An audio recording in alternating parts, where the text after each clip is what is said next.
देखिए latest episodes बिल्कुल ad free. औलाद जब नाक कटा देना तो शरीफ माएं नजरें झुका लेती हैं, पर तुम तो इतनी ढीठ हो कि नजरें भी झुकाने को तैयार नहीं। तुम्हारी जगह अगर मैं होती ना तो झाड़ू मारकर दोनों को घर से बाहर कर देती।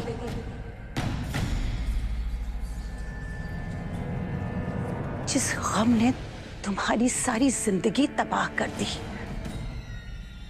उस गम को तुमने मेरी बेटी तक कैसे पहुंचने दिया?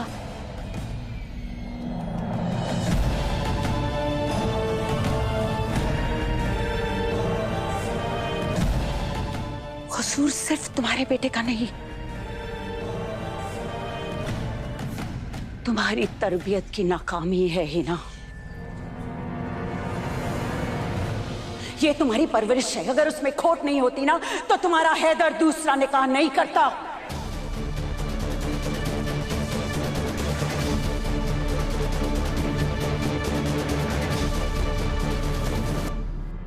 काश कि तुमने अपने बेटे को बताया होता कि औरत का वकार क्या होता है। काश तुमने अपने बेटे को समझाया होता कि बीवी के दिल तोड़ने पर जो आवाज होती है वो खुदा के आखिरी आसमान तक पहुंचती है।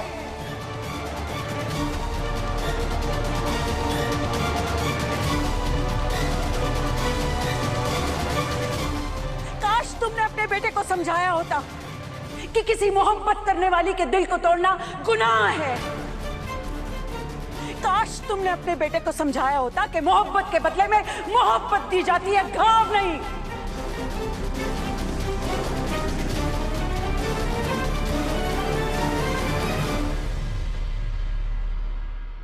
आई तो थी तुम्हारे छोटे बेटे की शादी की मुबारकबाद देने, लेकिन मुझे नहीं पता था कि तोहफा तुम्हारी तरफ से मिलेगा।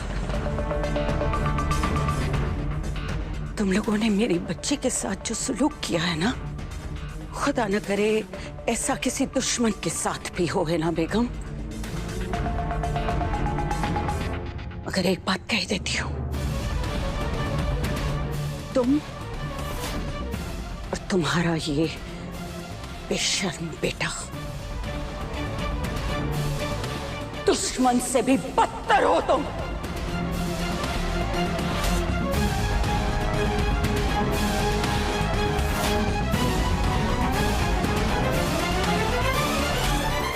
मैं बद्दुआ देती हूं, इस घर की हर बेटी दो निकाह की आग में जले।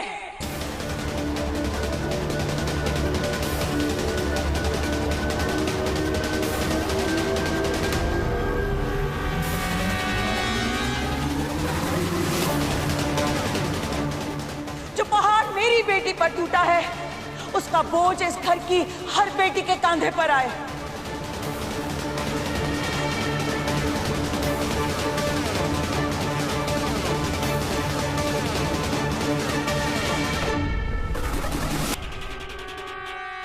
इस घर की हर बेटी को सौतन का दुख देखने को मिले।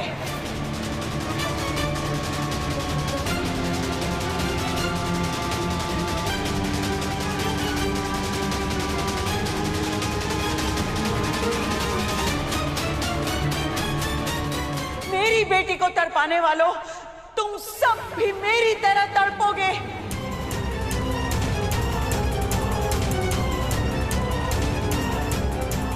तुम सबकी आंखों से आंसू नहीं, खून बहेगा।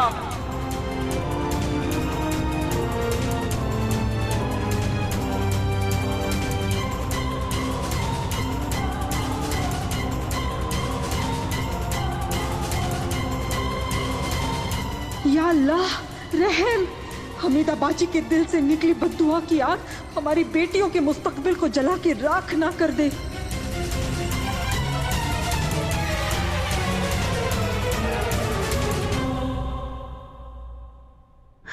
आखिर अल्लाह भी मुझे किस बात की सजा दे?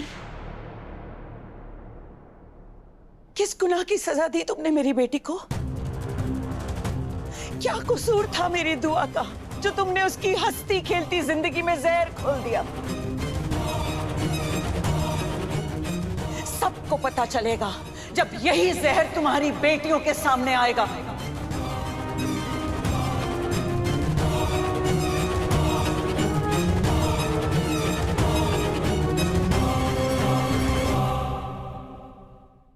बाजी खुदा के लिए ऐसा मत बोलिए बाजी। जो कुछ भी हुआ है उसके लिए हम सब जिम्मेदार हैं। हमारी बच्ची नूर और कायनात, इनका कोई कसूर नहीं है बाजी। अरे ये दोनों तो खुद अपने भाई को बुरा भला कह रही हैं। तो तुम कहती हो कि जो कुछ भी हुआ उसके लिए जिम्मेदार तुम लोग हो। अब जब इतनी बेशर्मी से जिम्मेदारी ले ही रही हो तो ये भी बता दो कि मेरी बेटी का कसूर क्या था। क्या वो अच्छी बीवी नहीं थी? क्या वो अच्छी बहू नहीं थी? क्या वो अच्छी भावज नहीं थी? क्या वो अच्छी तरह से घर नहीं चला रही थी? क्या उसकी शक्ल सूरत खराब थी? ऐसी क्या कमी थी मेरी बेटी में जो हैदर मियां को दूसरी बीवी की जरूरत पेश आई?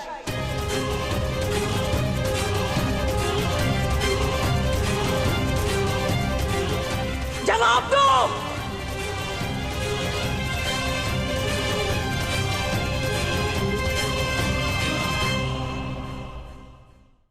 माफ कर दीजिए, हमने ये सब कुछ जानबूझकर नहीं किया।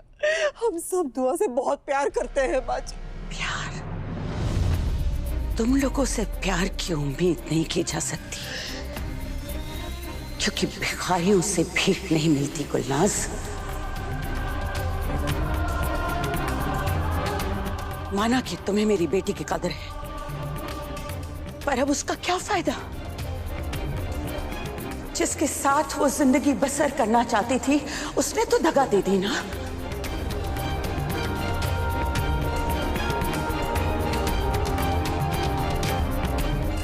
अगर अब तुम सबसे मोहब्बत मिल भी जाए तो उसका अचार डालेगी क्या वो?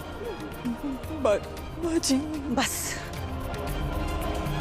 रहने दो गुलनाज, और तुमसे तुम्हें क्या ही सवाल करूं।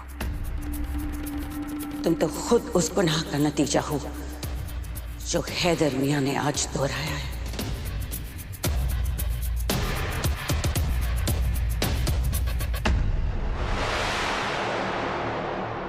बड़े बुजुर्ग ठीक कह गए, खुदा हर गम दे लेकिन किसी का शौहर और किसी की उतरन न दे।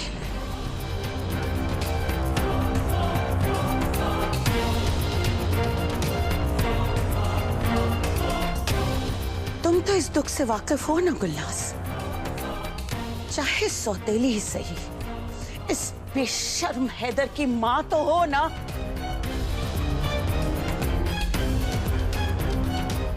तो फिर क्यों नहीं समझाया इसे कि बीवी के साथ बेवफाई करना गलत है?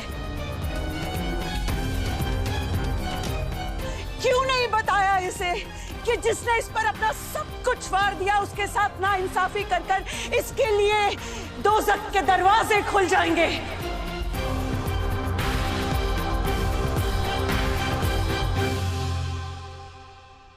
जमाना बेशक कितना भी सही कहे, मगर हिना और तुम अच्छी तरह से जानती हो कि 2 शादियों से घर बनते नहीं बट जाते हैं।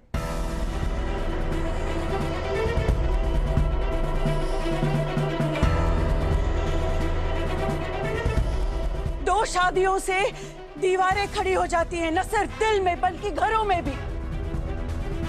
2 शादियों में न सिर्फ पहली बीवी आग में जलती है बल्कि दूसरी भी जलकर राख हो जाती है।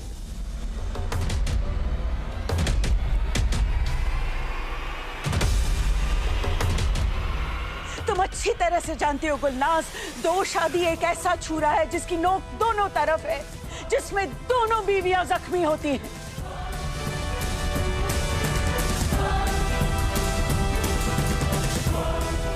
तुम्हें हर बात का एहसास है गुलनाज, फिर क्यों नहीं समझाया तुमने कि 2 निकाह के बाद बाप के होते हुए भी बच्चे यतीम हो जाते हैं।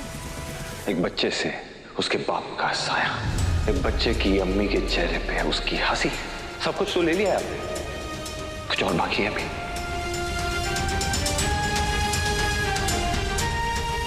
राहत की पहली बीवी मैं हूँ, लेकिन तुम तो इस बात पर भी गुरूर नहीं कर सकती, क्योंकि तुम तो हमेशा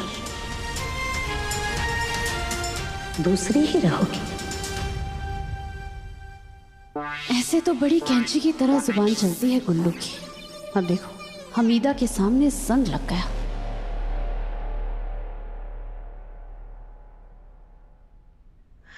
आखिर क्या कमी थी मेरी मोहब्बत में? क्यों किया मेरे साथ ऐसा?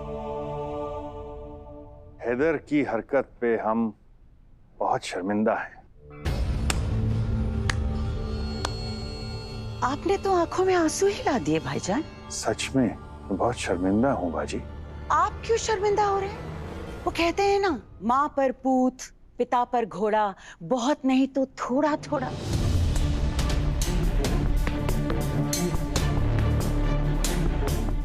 आपका ये बेटा आपके नक्शे कदम पर ही तो चल रहा है। जो आपने 22 साल पहले किया वही आपके बेटे ने आज किया।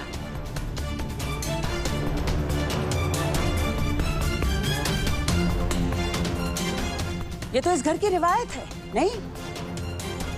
आप हिना के ऊपर गुलनाज को क्यों लेकर आए ये आप बेहतर जानते हैं भाईजान।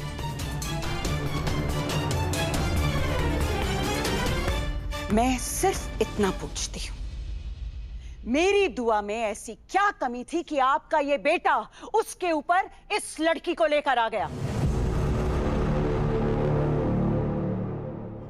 बहुत हो गया हमीदा बेगम, अब अख्तर खानदान के खिलाफ एक लफ्ज नहीं बर्दाश्त करूंगी मैं। अरे तुम क्या चाहती? अख्तर खानदान की अजमत क्या है?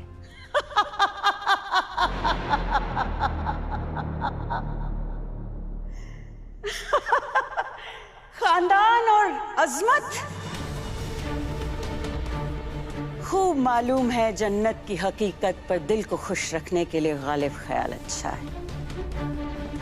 कैसा खानदान और कैसी अजमत, किस दुनिया में जी रही हो हिना बेगम? क्या गुजरा हुआ वक्त तुम्हारी इंसानियत के साथ साथ तुम्हारी याददाश्त भी ले गया है? ये अख्तर खानदान जिसकी तुम बात कर रही हो, ये कब का खत्म हो गया होता अगर मेरे शौहर तुम पर रहम नहीं करते। तुम फकीरों के सर पर छत न होती अगर मेरे शौहर तुम पर तरस नहीं खाते।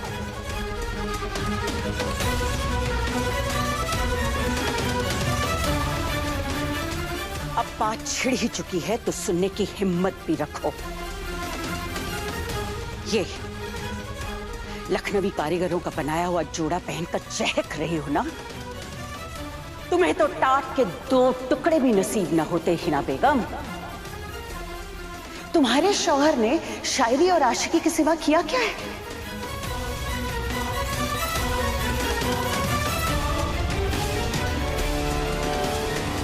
दो निकाह कर लिए, 4 बच्चे कर लिए, मगर परवरिश का सामान नहीं कर सके।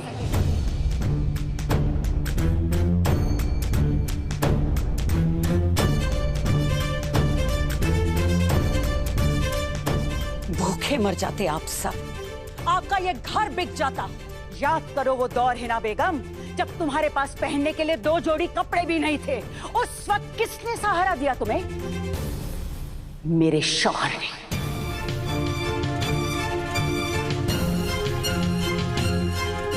और ये तुम्हारा बेटा साइकिल पर कपड़े के थान बेचने निकलता था, सारा दिन सड़क की धूल फांकता था, लेकिन फिर भी इसके हाथ में एक थैला नहीं आता था।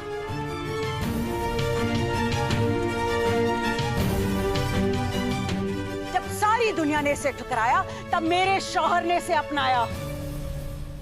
खूबसूरत जोड़े बनाने का खानदानी हुनर इस लड़के को सिखाया, धंधे के उसूल सिखाए।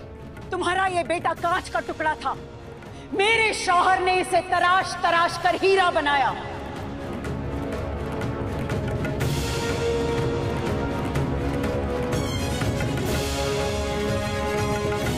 उसके बाद तुम्हारे खानदान के हालात बदले और तुम मुझे अपने खानदान की अजमत के किस्से सुना रही हो। दुआ, दुआ नीचे आओ। मैं इन धोखेबाजों को इनका चेहरा दिखा रही हूँ, तुम भी आके देखो। अम्मी, अम्मी, अम्मी,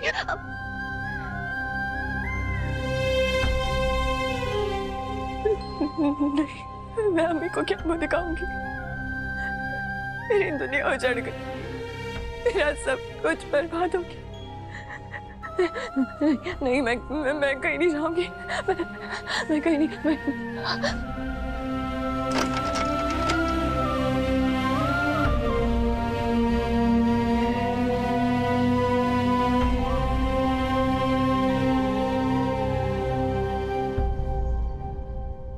दुआ की हालत बहुत नासाज है। मैं नहीं चाहता कि उसे कोई और सदमा पहुंचे।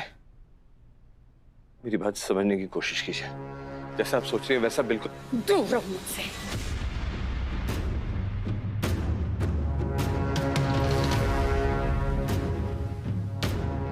दुआ की इस हालत के लिए तुम जिम्मेदार हो, बेशर्म आदमी।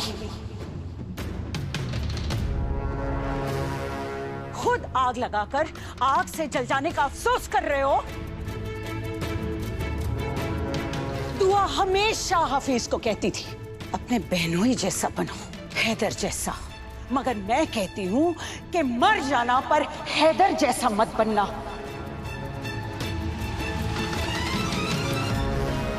दुनिया की नजर में गिर जाने से बेहतर है कहीं जाकर कूदकर मर जाना।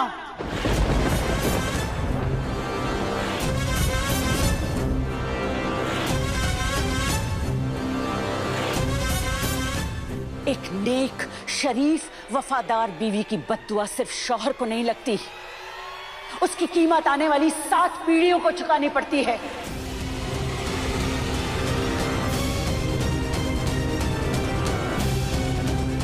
इसने जो किया है, इसके गुनाहों की सजा इसकी मां को भुगतनी पड़ेगी।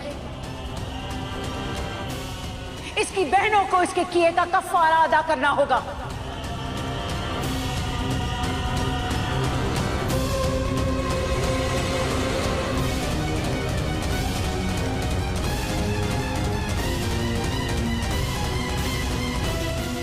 इसकी करतूतों की वजह से सबको लंबी उम्र की दुआ देने वाली इसकी दादी की उम्र कम हो जाएगी।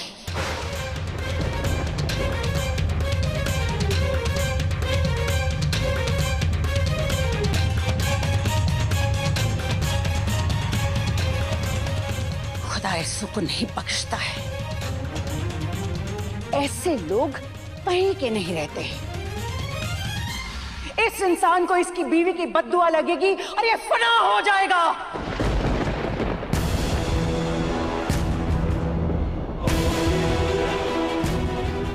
तुमसे निकाह कराने से बेहतर तो यही होता कि मेरी बेटी ताउम्र घर पर कुंवारी बैठी रहती।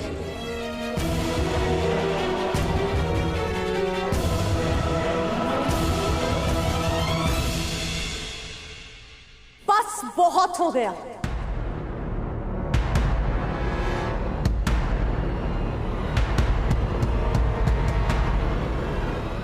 आप बोलती जा रही हैं, इसका मतलब ये नहीं है कि हम सुनते रहेंगे।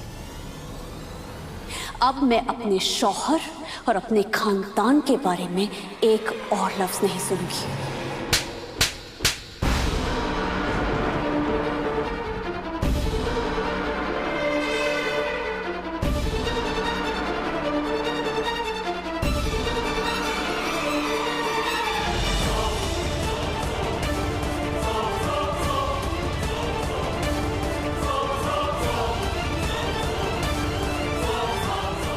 जिसके खानदान का आता पता नहीं, उसके मुंह से ये तकरीर अच्छी नहीं लगती। दूसरों के घर को तोड़कर अपने घर को आबाद करने वाली बेहया लड़की, मुझसे जुबान लड़ाई ना तो ये जुबान खींच लूंगी।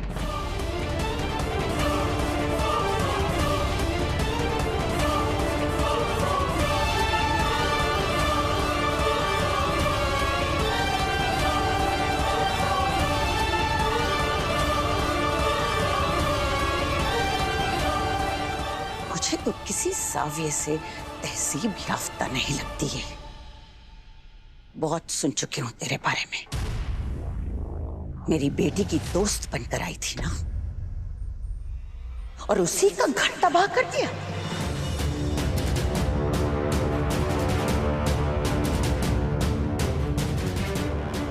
तेरी जैसी आवारा लड़कियों की जगह शहर के बाहर बस्ती में होती है, शरीफों के घर में नहीं।